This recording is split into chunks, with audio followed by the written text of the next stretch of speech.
งาวลำปางมาปรับแบบ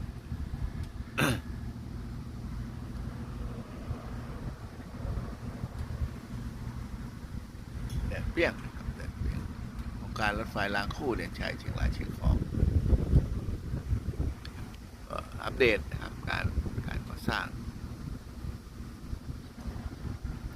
เสาที่